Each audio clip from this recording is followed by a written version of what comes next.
Hi అండి. ఈరోజు శనగపిండితో పని లేకుండా అన్నీ ఇంట్లో ఉన్న వాటితోటి మిక్చర్ చేస్తున్నాను అనమాట.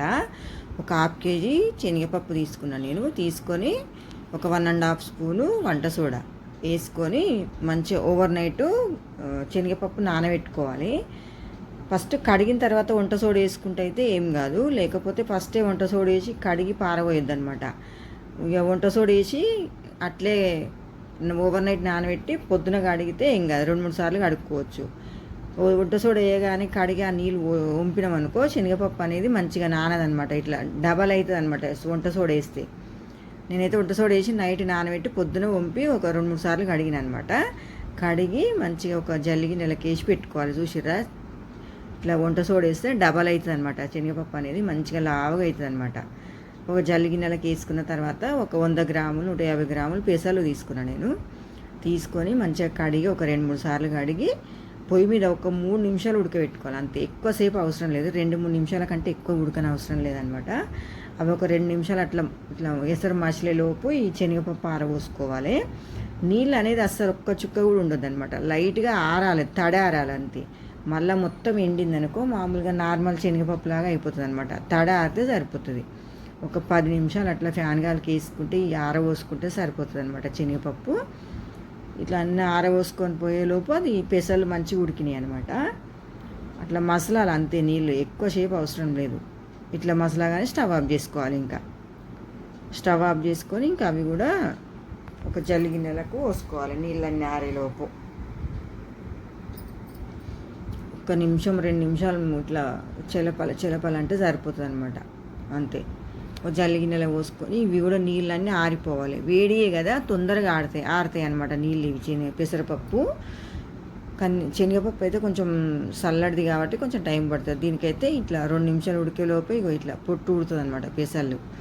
జల్లి గిన్నెలకు పోసుకొని ఇగో ఈ శనగపప్పు కూడా మంచిగా ఆరిపోయింది. చూసిరా, ఇగో చేయికి ఇట్లా అంటే ఇట్లా పడిపోవాలన్నమాట, మంచిగా ఆరినట్టు. ఒక గిన్నెలకు తీసుకోవాలి. ఇప్పుడు అది గిన్నెలకు ఎత్తుకొని మళ్ళీ పెసలు కూడా తడారేటట్టు తుడుచుకోవాలి. అంతే, ఆరబోయని అవసరం లేదు. పెసలను ఈ పొడి బట్ట ఇటు సైడ్కి ఉంది కదా, దాంతో ఇట్లా తుడుచుకుంటే సరిపోతుంది అనమాట. లైట్గా వేడిదే కాబట్టి తొందరగా ఆరిపోతుంది.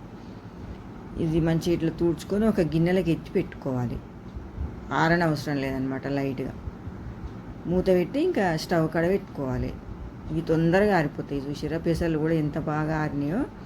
ఇప్పుడు కడాయి పెట్టుకొని నూనె పోసి నూనె బాగా వేడైన తర్వాత ఈ శనగపప్పు కొంచెం కొంచెం పోసుకోవాలి. ఒకటేసారి చాలా పోయొద్దు అనమాట. చాలా పోస్తే పైన అంతా పచ్చి పచ్చి ఉంటుంది, అడుగున అనేది క్రిస్పీగా ఫ్రై అవుతుంది అనమాట. కొంచెం కొంచెం పోసుకుంటూ ఇట్లా నూనె బాగా వేడి కావాలి. బాగా వేడైన తర్వాతనే పోయాలి. ఇట్లా పొంగ అనేది వస్తుంది కదా, బాగా మసులుతుంది అనమాట. ఒకసారి మరలేసుకోవాలి శనగపప్పు. ఒక్కసారి మరలేసుకొని మళ్ళీ మంచిగా క్రిస్పీగా ఫ్రై అయిన తర్వాత తీసి ఒక గిన్నెలోకి వేసుకోవాలి. మంచి ఏ పిండి వాడకుండా ఇంట్లో ఉన్న వాటితోటి అన్నీ మంచి ఈజీగా చేసుకోవచ్చు అనమాట. ఒక నైట్ నానబెట్టుకుంటే సరిపోతుంది అనమాట. మీకు నైట్ నానబెట్టుకుంటే గుర్తుకు లేకపోతే ఒక 3-4 గంటలు నానబెట్టుకున్నా సరిపోతుంది అనమాట శనగపప్పు. కానీ ఓవర్ నైట్ నానబెడితే మంచిగా మెత్తగా మంచిగా వస్తుంది అనమాట మిక్చర్ అనేది. మంచిగా శనగపప్పు ఇట్లా ఫ్రై అయితే పైకి తేలుతుంది అనమాట. ఫ్రై అయిన పప్పు పైకి తేలుతుంది. పైకి తేలింది అనుకో ఫ్రై అయినట్టు అనమాట. ఎప్పుడైనా సరే బరుగున్న పప్పు అయితే అడుగుని ఉంటుంది అనమాట. మంచిగా ఫ్రై అయితే ఇట్లా పైకి తేలుతూ ఉంటుంది. పైకి తేలిందాన్ని తీసేసుకోవాలి. అట్లా పైకి తేలితే పర్ఫెక్ట్గా ఫ్రై అయినట్టు ఈవెన్గా మొత్తం తీసుకొని ఒక గిన్నెలోకి వేసుకోవాలి. టిష్యూ పేపర్లు ఉంటే టిష్యూ పేపర్లు అడుగుని వేసి కూడా వేసుకోవచ్చు. నా దగ్గర టిష్యూ పేపర్ లేవన్నట్టు ఒక బేషన్లో వేసిన నేను. మళ్ళీ తర్వాత ఒక బేషన్లోకి వేసుకుంటే సరిపోతుంది అంతే. తర్వాత నెక్స్ట్ అవి కూడా సేమ్ అట్లనే పోసుకోవాలి. మంచిగా పొయ్యగానే ఇట్లా పొంగు వస్తుంది కదా, నూనె బాగా వేడిగా ఉందన్నట్టు. మంచిగా 50% ఫ్రై అయిన తర్వాత మరలేసుకొని మళ్ళీ 50% మొత్తం 100% ఫ్రై అయిన తర్వాత తీసేసుకోవాలి. ఫ్రై అయింది పైకి తేలుతుంది అనమాట పప్పు.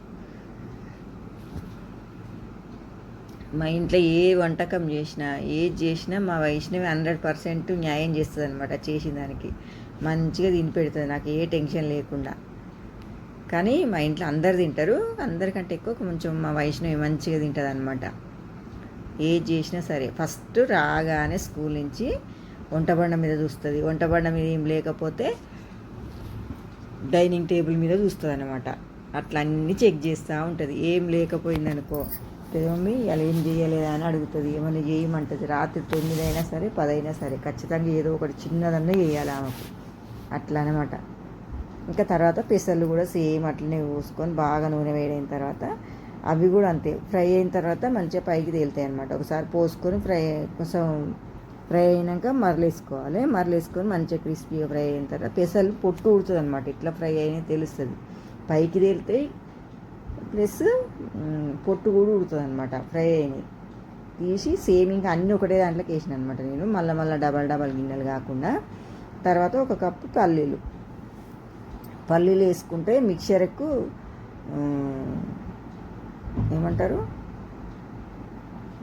ఇప్పుడు శనగపప్పు అనేది 70% అనమాట. పల్లీలు వేస్తే 100% న్యాయం చేసినట్టు అంటే పర్ఫెక్ట్ లుక్ వస్తుంది అనమాట మిక్చర్కి అనేది. పల్లీలు కూడా వేసుకొని మంచిగా ఫ్రై అయిన తర్వాత తీసేసుకోవాలి. పల్లీలు అయితే తొందరనే ఫ్రై అవుతాయి అనమాట. శనగపప్పు బాగా నాని ఉంటుంది కదా నైట్ నుండి, అందుకని కొంచెం టైం పడుతుంది. తర్వాత ఒక 10-15 జీడిపప్పులు. ఇవన్నీ మీ ఆప్షనల్ మాత్రమే. జీడిపప్పు ఇష్టం ఉంటే వేసుకోవచ్చు, లేకపోతే లేదు. వేస్తే పిల్లలకు మంచిగా కనిపిస్తే మంచిగా తింటారు అన్నట్టు నేను ఫ్రై వేసిన అనమాట. ఇవి గోల్డెన్ కలర్ వచ్చే వరకు లైట్గా ఇట్లా జల్లిగంటలు వేస్తేనే అది కాలుతుంది అనమాట. నూనె బాగా వేడి ఉంటుంది కదా. అవి ఫ్రై అయిన తర్వాత తీసుకొని ఒక పిడికడని కార్న్ఫ్లేక్స్, ఎక్కువ వేయలేదు నేను, ఎక్కువ అవసరం లేదంటే కొంచెం దాన్ని డామినేట్ చేస్తుంది అనమాట. మళ్ళీ ఎక్కువ వేసినా కానీ కొంచెం ఒక పిడికడ అన్నట్లు వేస్తే మంచిగా లుక్ అనేది బాగా కనిపిస్తుంది అన్నట్టు వేసిన అనమాట. పిడికడ కార్న్ఫ్లేక్స్ కూడా ఇట్లా జల్లిగంటలు వేసి ఫ్రై చేసుకున్న తర్వాత ఫైనల్గా లాస్ట్ కరివేపాకు. స్టవ్ ఆఫ్ చేసిన తర్వాత కరివేపాకు ఫ్రై చేసుకోవాలి. క్రిస్పీగా ఫ్రై అవుతుంది, తొందరగా ఫ్రై అవుతుంది అనమాట కరివేపాకు అనేది. మొత్తం అన్నీ అందులోనే వేసిన, ఒకటే గిన్నెలో వేసిన అనమాట నేను. కరివేపాకు కూడా ఫ్రై చేసుకున్న తర్వాత ఇంకా తీసి అన్నీ ఒకసారి బాగా కలుపుకోవాలి. 1 నిమిషం పాటు అన్నీ కలిసే వరకు కలుపుకోవాలన్నమాట. గిన్నె చుట్టూ తిప్పుకుంటూ కలుపుకున్న తర్వాత ఇప్పుడు తగినంత ఉప్పు వేసుకోవాలి. ఒక 1/2 స్పూన్ అంత ఉప్పు వేసిన నేను, ఎక్కువ వేయలేదు. ఒక 1/2 స్పూన్ ఉప్పు, 1 స్పూను కారం కూడా ఎక్కువ అవసరం లేదు. 1 స్పూను జీలకర్ర ధనియాల పొడి అనమాట. ఈ 3 ఇంకా వేరే ఏం అవసరం లేదు. మీకు కావాలనుకుంటే ఎల్లిగడ్డ కూడా వేసుకోవచ్చు, కానీ ఇంకా ఇందులో అయితే ఖచ్చితంగా అవసరం లేదు. ఇవన్నీ వేసుకొని కారం బాగా పట్టాలి మిక్చర్కు. వేడి మీదనే కలపాలన్నమాట. కారం ధనియాల పొడిగిన మంచిగా అంత మిక్చర్కి అనేది బాగా పడుతుంది అనమాట. కారం అయినా, ఉప్పు అయినా, మసాలా ధనియాల పొడి, జీలకర్ర పొడి అయినా మంచిగా కలుపుకొని ఇంకా కంప్లీట్గా చల్లారాలి. మళ్ళీ వేడి దాని మీదనే డబ్బాలో పోసినాం అనుకో ఖరాబ్ అయిపోతుంది అనమాట. ఖరాబ్ అంటే స్మెల్ వస్తుంది, తొందరగా ముక్క వాసన వస్తుంది అనమాట. కంప్లీట్గా చల్లగా అయిన తర్వాత ఇంకొక ప్లాస్టిక్ డబ్బాలకు అట్లా ఎత్తిపెట్టి ఆడబెడితే పిల్లలుగా వాళ్ళకి తినాలనిపించినప్పుడల్లా తింటారనమాట. ఇగో చూపిస్తున్నా చూడండి, శనగపప్పు ఎంత బాగా ఫ్రై అయిందో. ఇట్లా చేయితో నలిస్తే పొడి కూడా అవుతుంది అనమాట. అంత బాగా ఫ్రై అవుతుంది. చూసిరా 2 సార్లు అట్లా అయింది. ఓకే అండి, ఒకసారి ట్రై చేయండి.